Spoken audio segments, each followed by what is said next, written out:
Hello everyone and welcome back to Nate the Hoof Guy. Today's video, we have got a cow with a swollen, tender left front foot in the chute.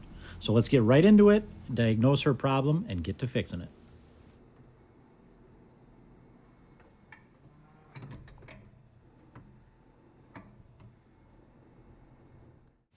The first thing you're going to notice with this foot is it's packed with mud and dirt and debris, grass, all sorts of stuff. And contrary to popular belief, these are not the things that cause problems with cows' feet in general. Most of the time, it has to do with the interior structures of the foot, most notably the pedal bone causing problems. In this case, what we've got here is a cow that's got some cracking along the top here, some sole separation, which is likely going to lead to a white line lesion. So let's start on this process of trimming her, and we'll see what we got.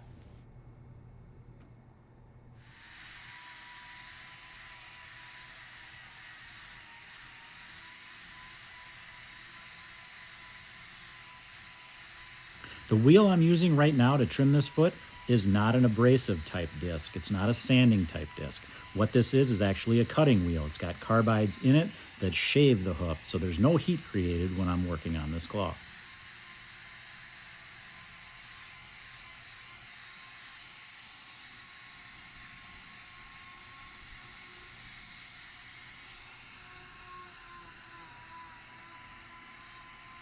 Another question I've been getting a ton lately is, does it hurt when I'm trimming a cow's foot? And when you're shaving this hoof like this is much like us trimming our fingernails.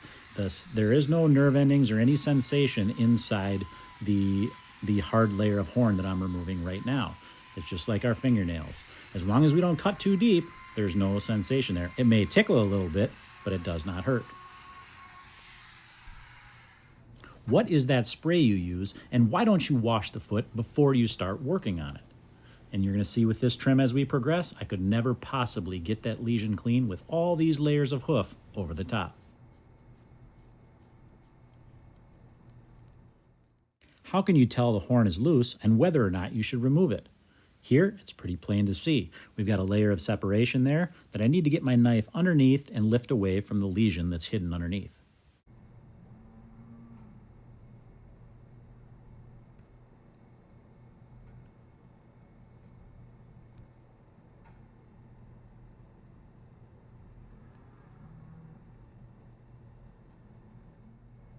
How do you know how deep to go, and how do you keep from cutting the live tissue underneath?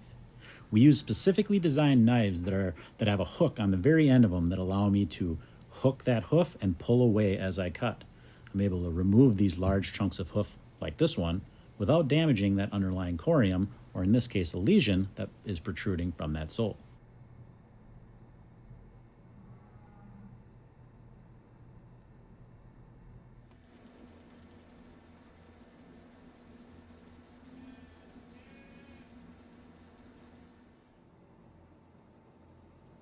Are the lesions painful?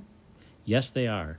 That's why we need to remove all of the loose horn from around it to keep the debris from packing back into that area and to allow our medication to get in there to help heal that lesion up.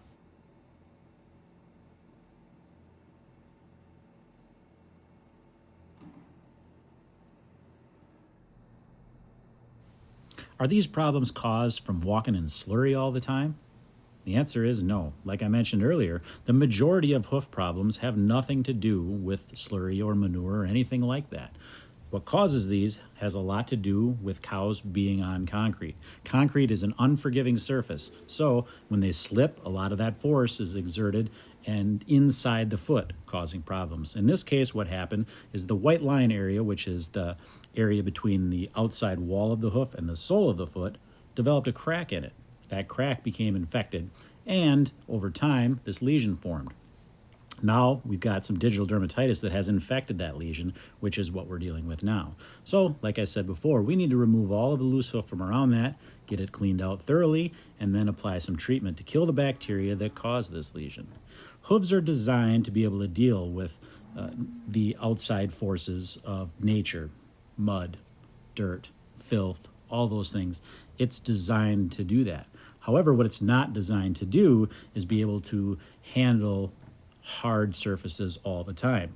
Now, unfortunately, with a lot of the environments that cows live in, there's no way to avoid concrete. Just like us, we spend a lot of time on concrete and we end up with foot problems too. The same thing happens with cows.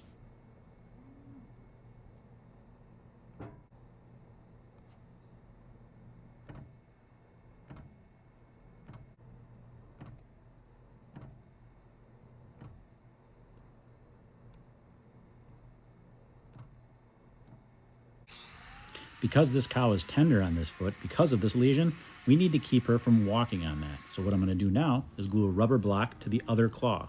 That's going to elevate that injured claw off the ground, keep her from putting any weight on it, and give it time to heal so that she's no longer in pain. Why don't cows have shoes on all the time like horses do? The reason is there's not a good way to affix a horseshoe type footing to a cow. The outside wall of a cow's foot is nowhere near as wide as a horse. Makes it almost impossible to drive a nail in there to do anything of that sort. And these rubber blocks, though they're good for short-term uses, are not reliably kept on with that glue. Sometimes they fall off, and that would lead to imbalance. We're going to zoom in here and you can get a good look at what this lesion looks like. You'll be able to see all the way around the edge. We removed the loose horn. And if you look real close around that lesion, you can see how it's beginning to heal in. You can see the ridges of where that lesion used to be as it's working back toward the center and closing off. That digital dermatitis, though, that has affected that lesion itself is what's keeping this from healing. So we're going to give it one last spray up, clean it off really well, and then we're going to give it its last treatment, which is going to kill that dermatitis.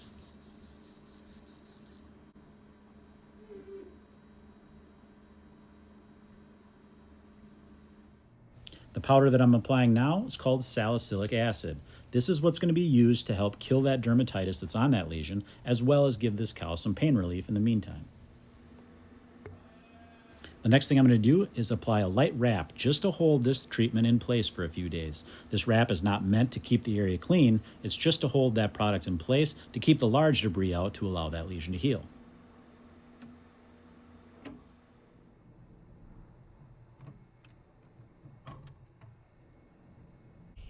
And here you can see close up exactly what that block looks like after it's glued onto the foot.